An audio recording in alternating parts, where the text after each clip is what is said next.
Hello students, welcome to the class third. और आज हम सोशल स्टडीज की बुक का unit 1 the earth our habitat start करेंगे। तो आप सब लोगों को क्लास थर्ड में आके कैसा लग रहा है? तो हम अब से आपने अभी तक जो कुछ भी पढ़ा है उसको और डिटेल में पढ़ना शुरू करते हैं। हमारा चैप्टर 1 है आर प्लैनेट, जो कि क्या है? अर्थ। अर्थ है हमारा प्लैनेट। तो हम अर्थ के बारे में और डिटेल में यहाँ पर पढ़ेंगे। Understanding purpose. Galaxy, the solar system, planets, satellites, stars, meteors. हम इन सब के बारे में अब पढ़ेंगे। और हम पहले से क्या क्या पढ़ चुके हैं? Previous learning. During the day, we can see a big bright ball in the sky, which is called sun. The bright sphere we see all night in the sky is moon. The twinkling objects we see in the sky are stars. Let's start this activity. Trip to space. Would you like to go on a trip to space? क्या आपको अच्छा लगेगा अगर आपको कोई offer करे कि आपको स्पेस में ले जाया जा रहा है? क्या आप जाना चाहोगे? What would you see there? वहां पर आपको क्या क्या दिखेगा? Planets, moon और the stars. How will you feel? कैसा आपको फील होगा वहां जाने के बाद? Scared, डरा हुआ, excited और happy? तो कुछ सेंटेंसेस में आपको इन सब बातों के जवाब लिखने हैं और अपनी स्पेस में एक फिक्शनल ट्रिप करके आनी है स्पेस में। तो क्लास में इस बारे में डिस्कस कीजिएगा और आंसर्स लिखिएगा। Our universe is huge and it includes the galaxies, solar system, stars, satellites, meteors and many more things. We can see them with the help of telescope. Most of the scientists believe that universe came into existence due to a high explosion known as Big Bang. After the explosion, a huge fireball was created. It slowly cooled down and turned into a small particles. In this way, the universe was born. The stars, the sun, the moon, the earth and the planets were formed in due course of time.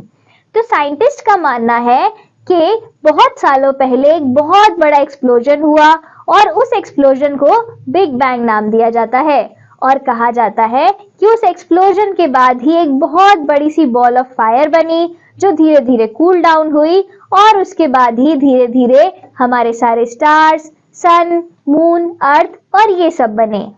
Galaxy. There are millions of stars grouped together in the universe. Every large group of stars forms a galaxy. There are many galaxies in the universe. We live in the Milky Way galaxy called Akashganga. It's a spiral galaxy. तो universe में बहुत सारी galaxies हैं। हमारी Galaxy का नाम milky वे Galaxy है और इसको आकाशगंगा भी कहते हैं हिंदी में। और हमारी जो गैलेक्सी है वो एक स्पाइरल गैलेक्सी है। My vocabulary. एक्सप्लोजन. एक्सप्लोजन मतलब ब्लास्ट। देखो इस पिक्चर में आकाशगंगा गैलेक्सी की पिक्चर देख सकते हैं हम। हमारी गैलेक्सी स्पेस में ऐसी दिखती होगी। The solar system. The word solar comes from the Latin word which means sun. The sun and the 8 planets from the solar system. तो जो वर्ड है सोलार वो एक लैटिन वर्ड से आता है और जिसका मतलब होता है सन।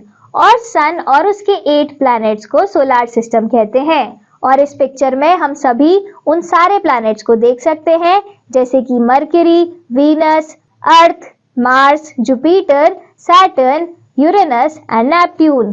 ये सभी हमारे प्लैनेट्स हैं। सबसे पहले हम सन के बारे में पढ़ेंगे। The sun is a big ball of burning hot gases which glows like a bonfire. The sun is the natural source of heat and light on the earth. The energy received from the sun is known as solar energy. In the solar system, the sun is the only body who has its own light. Planets have no light of their own. Always remember that the sun is also a star. हमारे solar system में जो सन है वो एक बहुत बड़ी ball की तरह है जिसके चारों तरफ बहुत सारी हॉट गैसेस हैं और वो हमेशा चमकता रहता है अपनी हीट की वजह से। हमारे पूरे सोलार सिस्टम में सिर्फ एक सन ही है जिसके पास खुद की अपनी एक लाइट है और हमारे किसी प्लैनेट के पास कोई लाइट नहीं है। इसीलिए जो सन से हम लोगों को एनर्जी मिलती है उसको हम सोलर एनर्जी भी कहते हैं। और हमेशा ध्यान रखना कि सन जो है वो एक स्टार भी है। Stars. There are millions of stars in the universe. Stars are huge heavenly bodies, but they look like a tiny object shining in the sky at night. A star is a ball of hot burning gases with heat and light of its own. Many of the stars are bigger than the sun. They appear very small because they are very far away from the earth. A group of stars which appears to form pattern in a day is known as constellation. Orion, Ursa Major, Ursa Minor are some famous constellations. The brightest star that we see in the sky is known as pole star or north star. तो जो stars हैं वो बहुत सारे हैं, millions of stars हमें universe में दिखते हैं, हमें अपने स्काई पे भी दिखते हैं। तो स्टार्स भी सन की तरह एक हेवनली बॉडीज हैं और उन सबके पास अपनी अपनी लाइट होती है, पर वो हमें इतने छोटे छोटे क्यों दिखते हैं? क्योंकि वो हमसे बहुत दूर हैं और सन जो है हमारे थोड़ा पास है, इसलिए थोड़ा बड़ा दिखता है।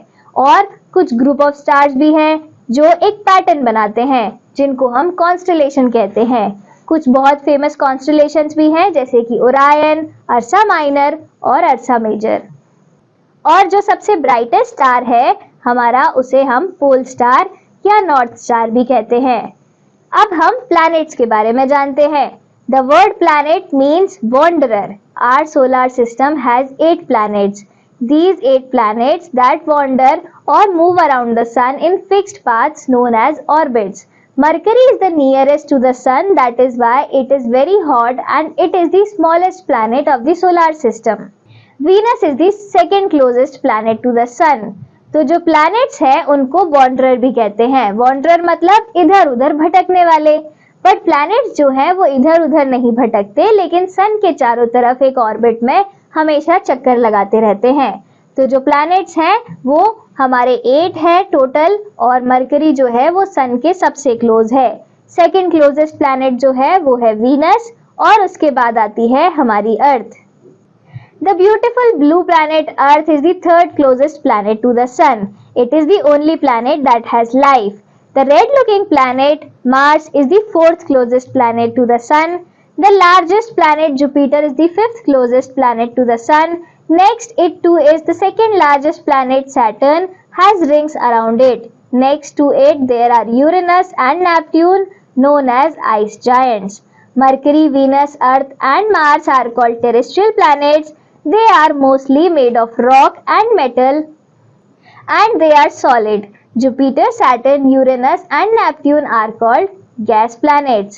तो हमारे सोलर सिस्टम में अर्थ के बाद जो प्लैनेट है वो है मार्स, उसके बाद जुपिटर, उसके बाद सैटर्न और यूरेनस और फिर नेपट्यून। जुपिटर जो है वो हमारे सोलर सिस्टम का सबसे बड़ा प्लैनेट है। उसके अलावा हमारी जो प्लैनेट्स हैं आगे वाले, मरकरी, वीनस, अर्थ और मार्स, इनको हम टेरेस्ट्रियल प्लैनेट्स कहते हैं क्योंकि ये सॉलिड है, मोस्टली रॉक से बने हैं और मेटल से। उसके बाद वाले जितने भी प्लैनेट्स हैं जैसे कि जुपिटर, सैटर्न, यूरेनस और नेपट्यून, ये सब गैस वाले प्लैनेट हैं, इसीलिए हम इनको गैस प्लैनेट भी कहते हैं। Pluto was the 9th planet in the solar system till 2006. Now it is considered a dwarf or small planet. All dwarf planets lying beyond Neptune are called Plutoids. तो जो Pluto है वो एक छोटा सा प्लैनेट है हमारे सोलर सिस्टम का, जो 2006 तक एक प्लैनेट की तरह कंसिडर किया जाता था, पर वो इतना छोटा था और इतनी दूर था कि उसको अब प्लैनेट मानना, प्लैनेट कंसिडर नहीं किया जाता। तो नेपट्यून के बाद जितने भी प्लैनेट्स हैं छोटे छोटे, उनको प्लूटोइड्स कहा जाता है। Let's do it. Follow the given steps to learn about the solar system. आपको ये सब स्टेप्स फॉलो करने हैं ताकि आप सोलर सिस्टम के बारे में और अच्छे से जान सकें। अब हम अपनी सैटेलाइट्स के बारे में पढ़ेंगे। Satellite is a celestial body that moves around a bigger object in universe. Many planets have one or more small satellites that move around them. The moon is the only satellite of the earth. The moon is known as the natural satellite of the earth. The moon has no light. It glows because it reflects the light of the sun. The side of the rest of the moon is dark. The phases of the moon results from the angle of the moon with the sun as viewed from the earth. Artificial satellites are made by human beings and they are electronic devices sent into space with the help of rockets. They help us in communication and weather forecasting. तो जो satellites होती हैं वो planets के चारों तरफ घूमती रहती हैं। अलग अलग प्लैनेट्स के चारों तरफ अलग अलग सैटेलाइट्स घूमती हैं, कहीं एक से ज्यादा। जो मून है वो हमारी नेचुरल सैटेलाइट है और इकलौती सैटेलाइट है, क्योंकि मून जो है वो अर्थ के चारों तरफ घूमता रहता है और इसीलिए वो एक इकलौती सैटेलाइट है। मून के पास भी खुद की कोई लाइट नहीं है और वो सन की लाइट से रिफ्लेक्ट होकर ही ग्लो करता है। उसके अलावा हम लोग मैन मेड सैटेलाइट्स भी बनाते हैं, यानी कि हमारे साइंटिस्ट लोग और हमारे एस्ट्रोनॉट्स लोग सैटेलाइट्स बनाते हैं और उन्हें फिर स्पेस में छोड़ते हैं, जो कि अर्थ के ऑर्बिट में चारों तरफ घूमती रहती है, जैसे कि मून घूमता है। और उनको हम रॉकेट्स की हेल्प से स्पेस में लॉन्च करते हैं। Neil Armstrong was the first astronaut to step on the moon. तो जो नील आर्मस्ट्रॉन्ग थे वो फर्स्ट एस्ट्रोनॉट थे जिन्होंने मून पे कदम रखा था। Meteors, pieces of dust and debris from space that burn up in Earth's atmosphere are known as meteors. They create bright streaks across the night sky. They are also called shooting stars. तो जो है हमारे dust और debris है space में, यानी कि space में जो कचरा है या रॉक्स के छोटे छोटे टुकड़े हैं, यानी कि मलबा है हमारे स्पेस का, वो जो है कभी अगर अर्थ के तरफ आता है तो वो अर्थ के एटमॉस्फेयर से जल जाता है, क्योंकि अर्थ का जो ऊपर का एटमॉस्फेयर होता है वो बहुत गर्म होता है, तो उससे उसमें आग लग जाती है और वो जल जाता है और उसकी वजह से वो एक ब्राइट लाइट छोड़ता है और इसकी वजह से उसको शूटिंग स्टार भी कहते हैं। Let's see this brain chart. हमने क्या क्या पढ़ा? हमने गैलेक्सी के बारे में पढ़ा। Every large group of stars forms a Galaxy. The solar system, the sun and the 8 planets Mercury, Venus, Earth, Mars, Jupiter, Saturn, Uranus and Neptune. Then stars. Stars are huge heavenly bodies. And then हमने satellites के बारे में पढ़ा। Satellites क्या होती हैं? A celestial body that moves around a bigger object in universe. So बच्चों, अब हम फिर मिलेंगे अगले चैप्टर में।